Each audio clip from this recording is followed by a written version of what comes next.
한 사람이 오토바이를 타고 빠르게 달립니다. 지나치게 빨리 달리다가 과속으로 걸렸습니다.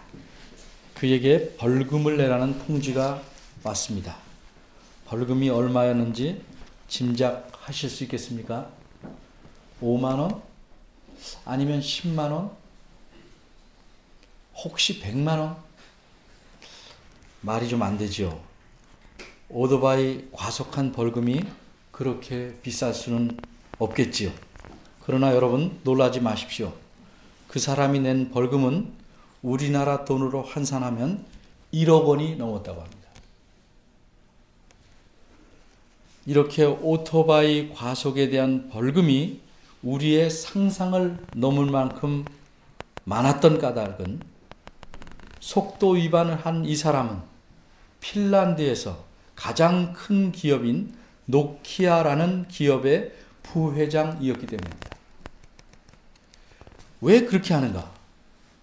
그 나라에서는 부자를 차별하기 때문이 아니라 사회의 상류층 사람들이 사회에 대해 져야 할 책임을 요구하기 때문입니다. 따라서 그 나라에서는 벌금까지도 소득에 따라 매긴답니다. 바꿔 말하자면 한 사회에서 모든 사람들이 골고루 잘 살기 위해서는 많은 소득을 얻는 사람, 즉 사회의 상류층이 세금은 물론이고 벌금도 많이 내야 한다는 정책 때문입니다.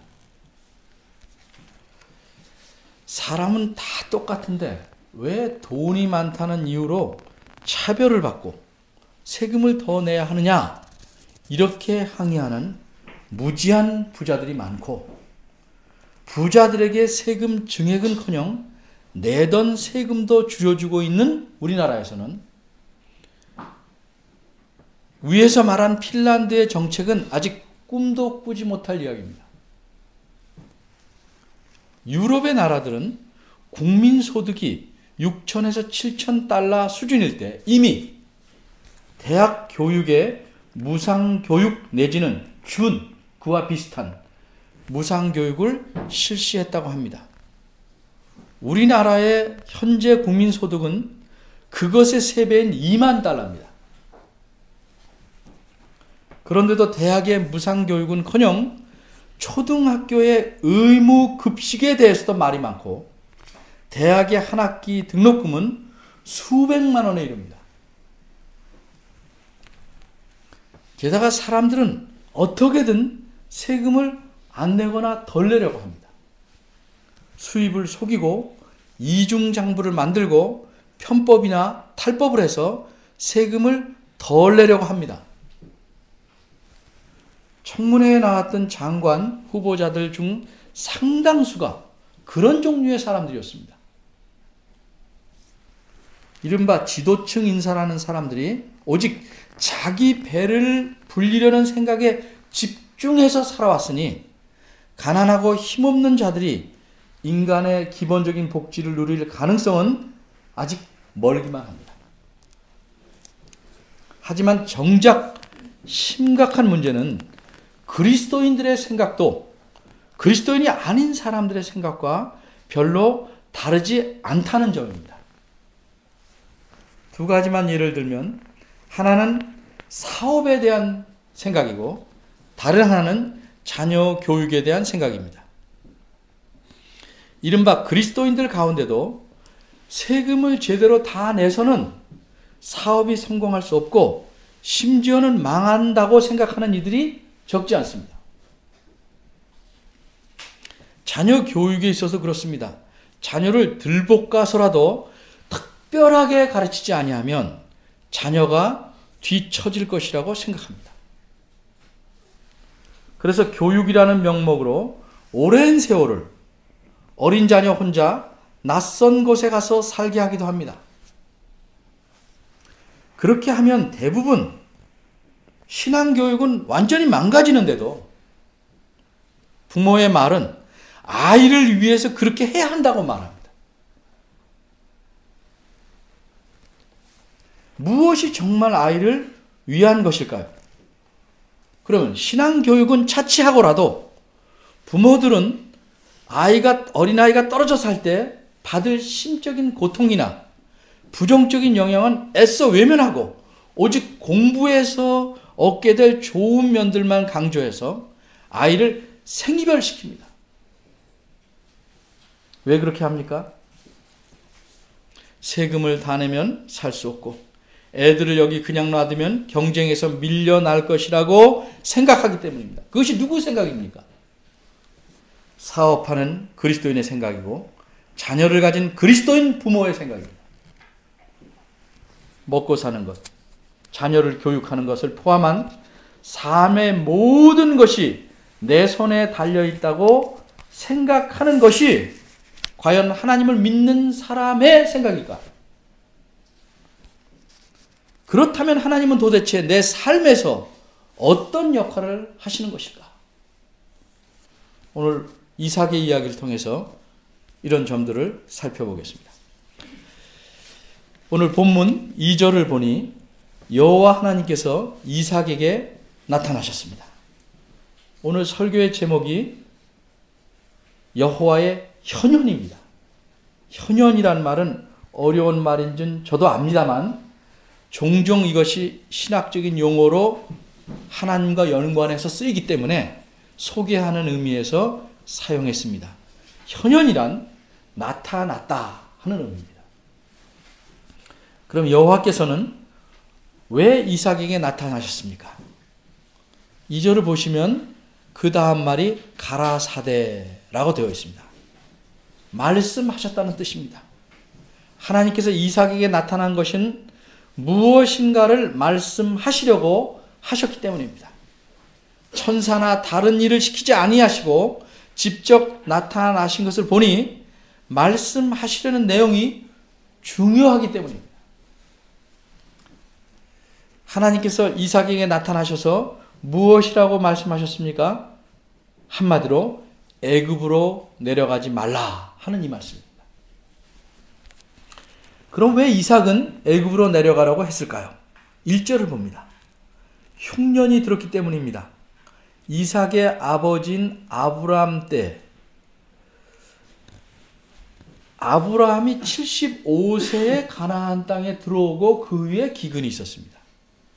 그리고 지금 이삭은 아버지가 돌아가신 이유기 때문에 아버지가 175세에 돌아가셨는데 이삭을 100세에 낳으셨으니까 이삭은 적어도 75세 이상일 것이므로 아브라함 때는 적어도 100년 전쯤에 이삭이 살고 있던 가나안 땅에 큰 흉년이 들었습니다.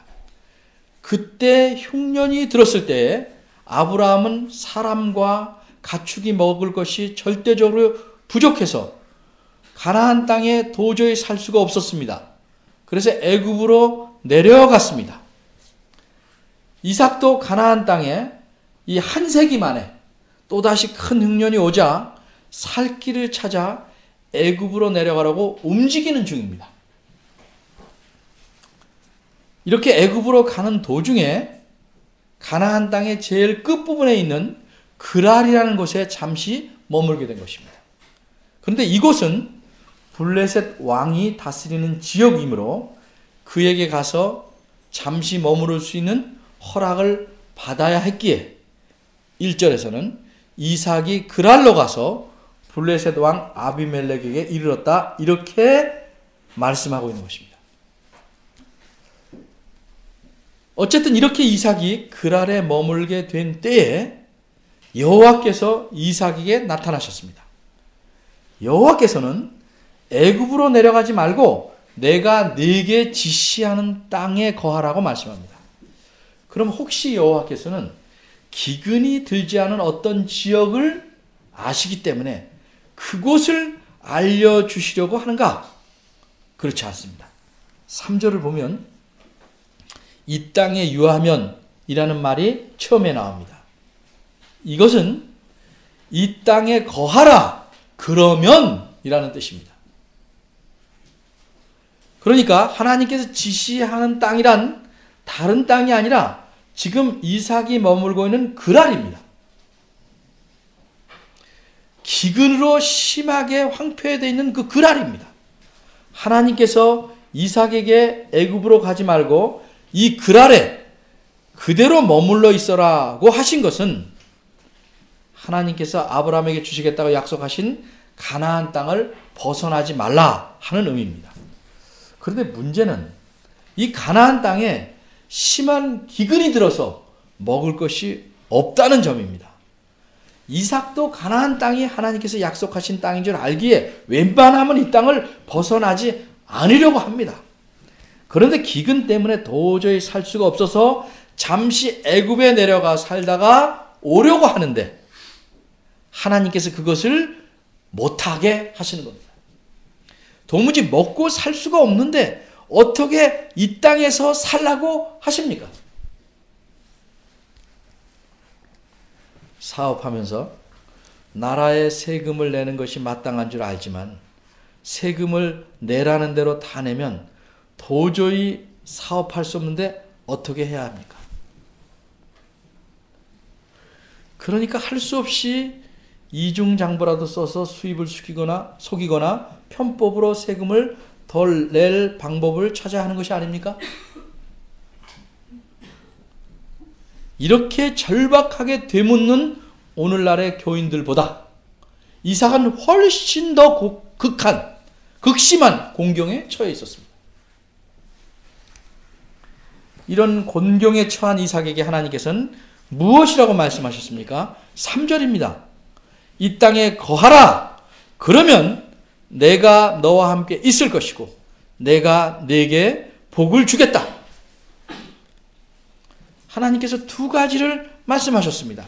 하나는 하나님 자신이 이삭과 함께 하시겠다는 것이고 또 하나는 하나님께서 이삭에게 복을 주시겠다는 것입니다. 하나님께서 함께 하시는데 이삭과 그의 가족을 굶기시겠습니까? 아니면 그의 가축들을 죽이시겠습니까? 하나님께서 함께 하시면 그것만으로써도 삶이 넉넉히 보장되는 것입니다. 그런데 하나님께서는 복을 주시겠다 말씀합니다.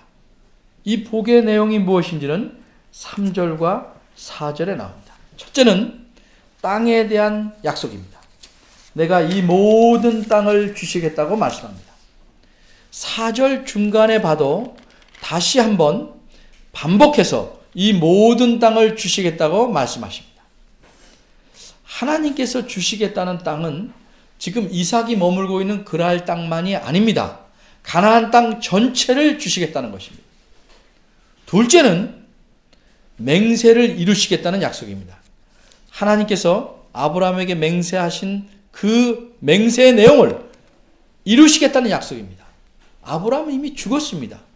그러나 자신이 맹세한 아브라함이 죽었다고 해서 하나님이 약속을 접지 않습니다. 하나님이 하신 말씀을 시건하지 않습니다. 하나님께서 그에게 하신 약속은 그대로 살아있습니다. 그 맹세를 이삭에게 이루어 주시겠다는 약속입니다. 그럼 그 맹세의 내용은 한마디로 무엇인가?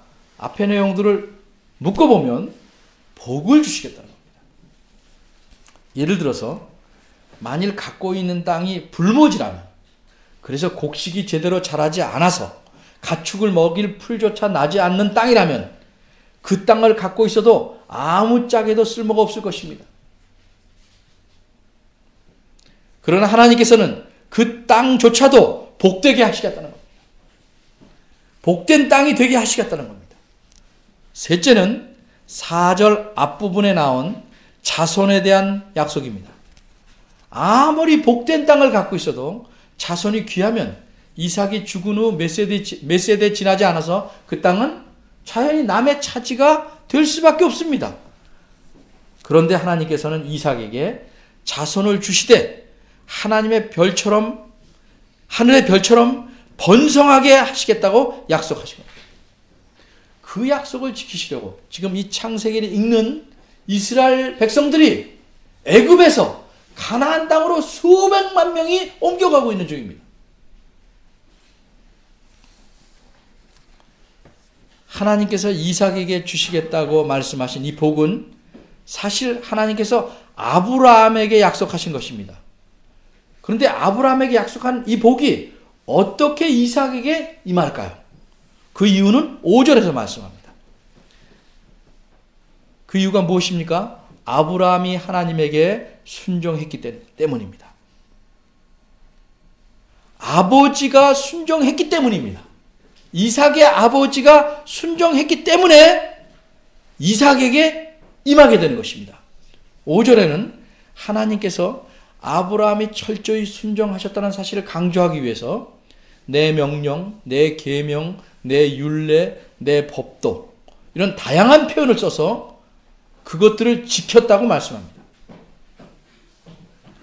이처럼 아브라함이 하나님께 순종함으로써 자신은 물론 자기 자식인 이삭에게까지 복이 임하게 된 것입니다. 그런데 하나님께서 이 사실을 이삭에게 말씀하고 계신 까닭이 무엇인 줄 아시겠습니까? 그러니 이삭 너도 순종하라. 순종을 권하시기 위함입니다. 아브라함의 순종으로 그 자식 이삭이 복을 받게 되는 것처럼 이삭이 순종함으로 그의 자식이 하나님의 복을 받게 될 것이라는 점을 강조하고 있는 것입니다.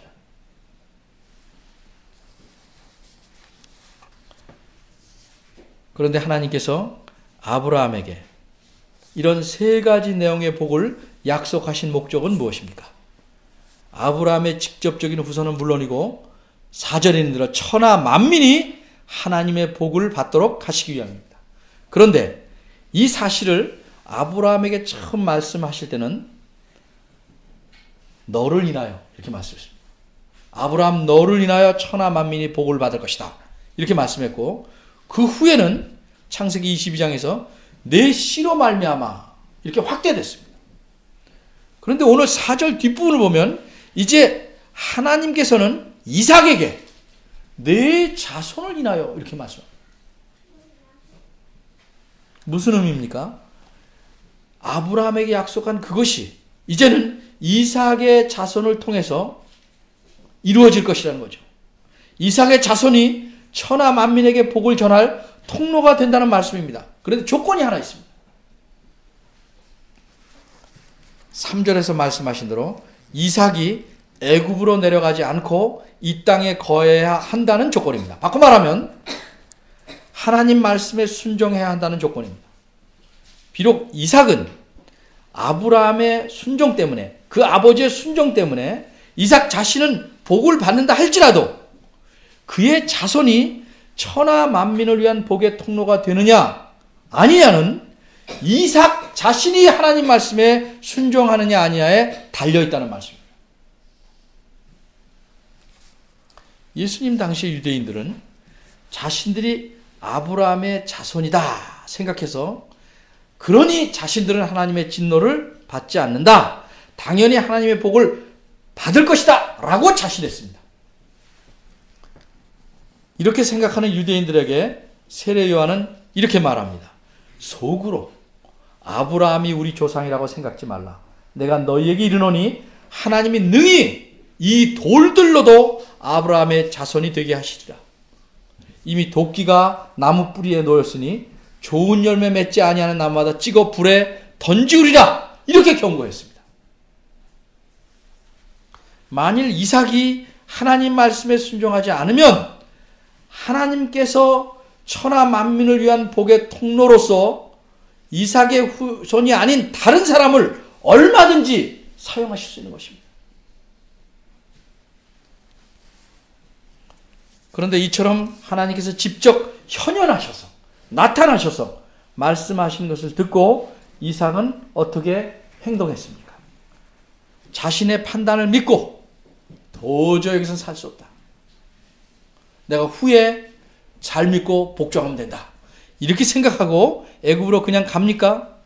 아니면 기근 때문에 도저히 살기 힘들어 보이는 가나안 땅에 그대로 머뭅니까? 6절입니다. 6절은 간단하고 분명하게 말합니다. 이삭이 하나님께 순종했다는 사실을 말합니다. 그래서 이삭은 그랄에 거하였다.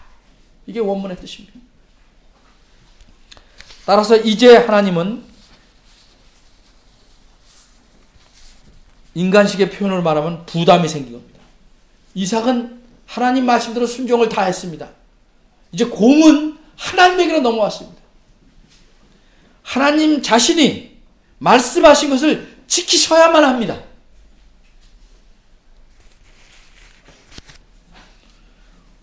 우리말 성경에 보면 4절에서는 내가라는 말이 생략되어 있는데 원문에는 계속 내가 내 자손을 번성케 하고 내가 이 모든 땅을 내 자손에게 주리니 계속 내가라는 말로 씁니다. 계속 내가 하겠다 이렇게 말씀했는데 털컥 이삭이 순종했습니다. 그러면 이렇게 말씀하신 하나님이 과연 그 말씀하신 대로 행하셔야 됩니다. 그 약속하신 대로 행하셨는지 간단하게나마 오늘 본문이 속해 있는 26장에서만 살펴보겠습니다.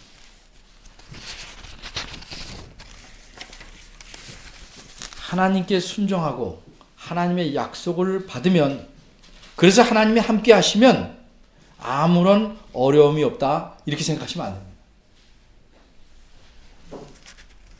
어려움 있습니다. 이 땅에 사는 동안 어려움은 늘 있습니다.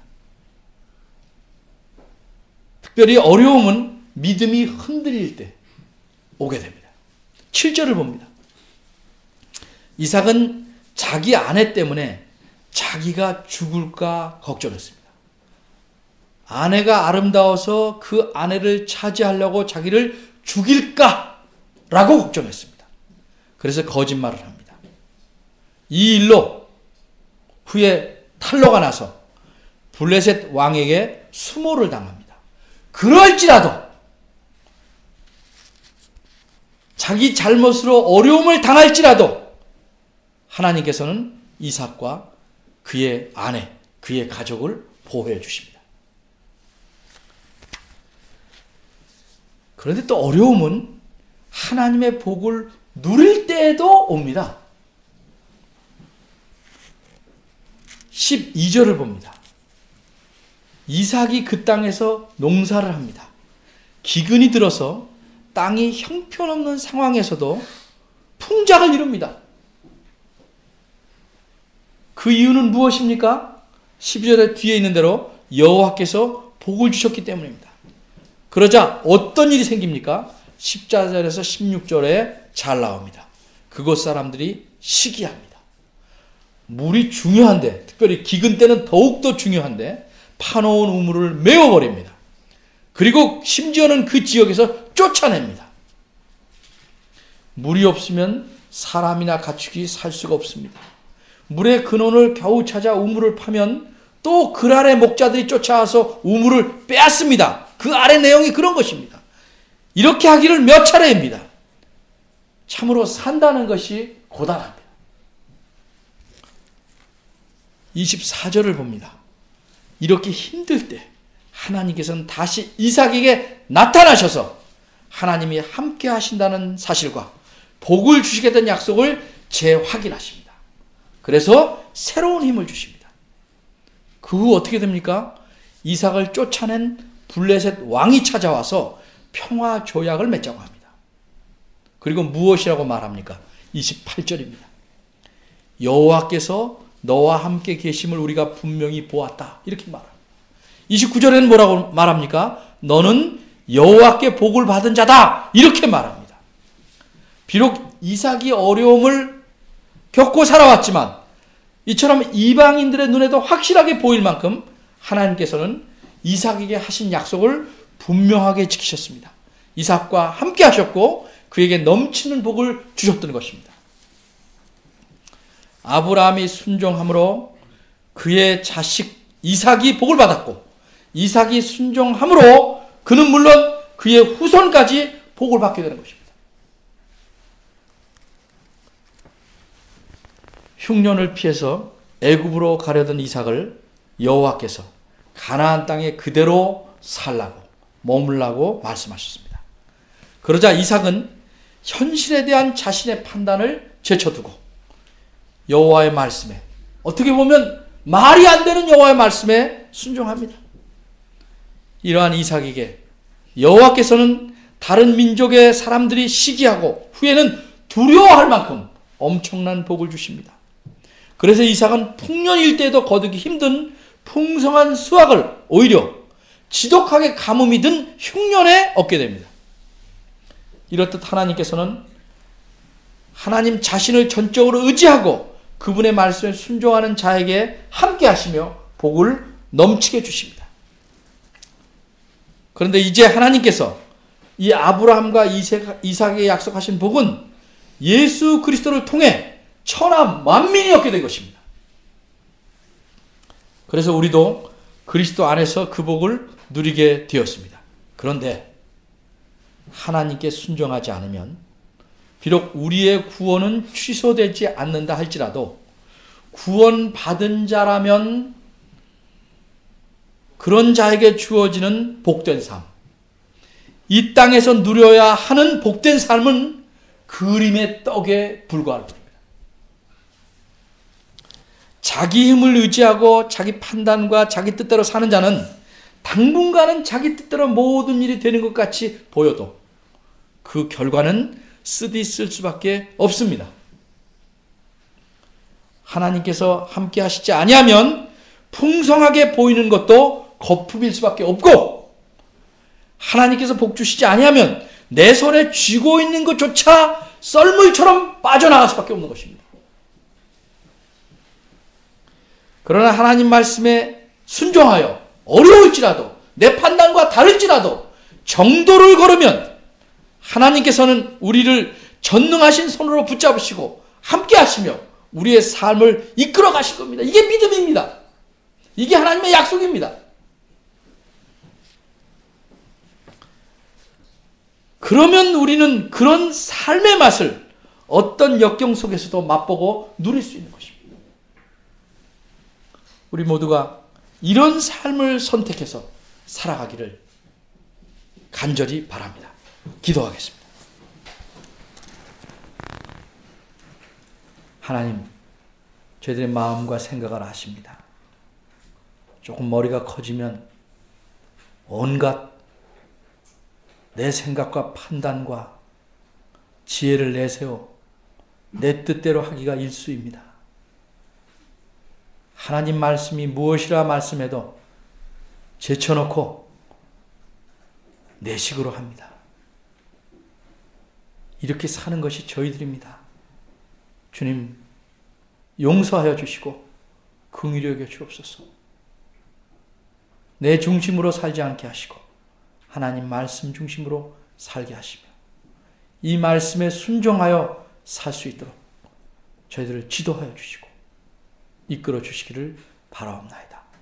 그래서 하나님께서 하나님의 자녀로서 이 땅에서 누리게 하시는 모든 좋은 것과 복들을 온전히 누리는 저희가 되도록 도와주옵소서. 예수님의 이름으로